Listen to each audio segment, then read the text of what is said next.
Okay, the last exercise we did dealt with coming from the upper part of the voice down. Now we're going to do the same thing, again, not singing, creating a sound that goes in the upper part of the voice, but not attaching with the singing voice. So I'm going to ask Ricky to use his speaking sound, again, keeping his jaw and tongue relaxed. We're going to go, ya, ya.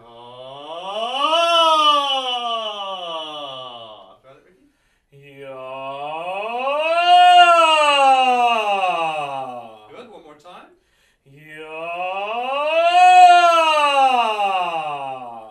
Good. Now, we're going to try some more challenging scales. Now that he's got this upper tone, that sort of highlight sound in his brain, and it's sort of warmed up in that part of his voice, and we have this idea of the breath supporting a tone that goes up, we're going to try a little more difficult scale. So, Ricky, why don't we do a ninth scale? Yeah, ninth there. Here we go. And sing.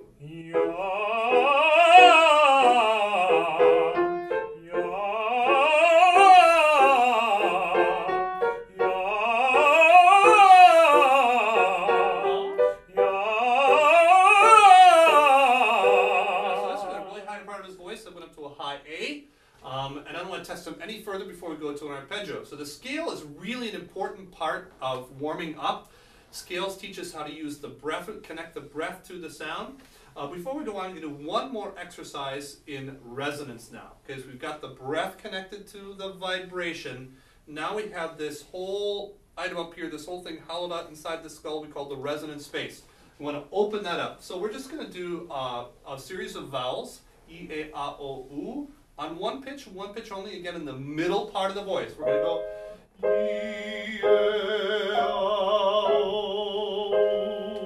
Here we go, and.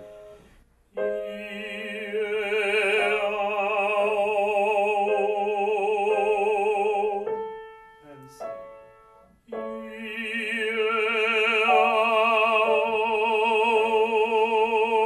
But what we're striving for in this exercise is to make Ricky have all the vowels sound like coming out of one instrument. Very often, if all the vowels are not in line and the resonant space isn't cooperating, we sound like E, A, O, U, like it's coming out of 4 different voices. So you notice from Ricky, he beautifully regulates the voice so that all the vowels are in one space and they create one smooth sound.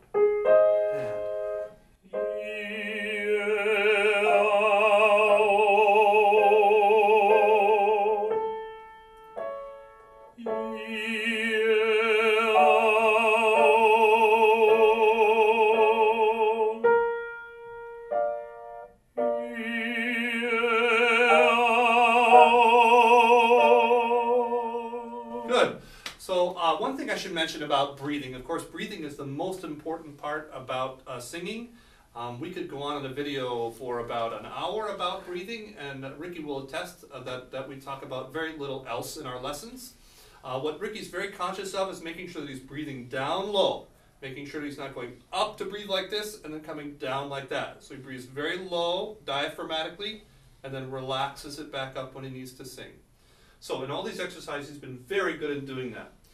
Let's do one more exercise called the arpeggio. So that's going to sound like this. Okay, so let's do it on ya. And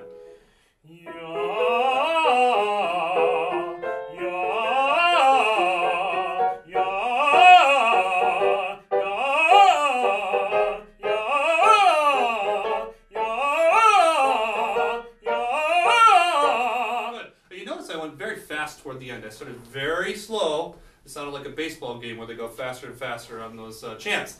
Well, the reason we do that is because as we go higher in the voice, again, our brains kind of trick us. They sort of foil us in a way by crunching or squeezing on that high sound. When I go faster with him, I don't give his brain enough time to really trick himself. So I trick him into doing the right thing with his breath by going faster and faster. We go into the high part of the voice.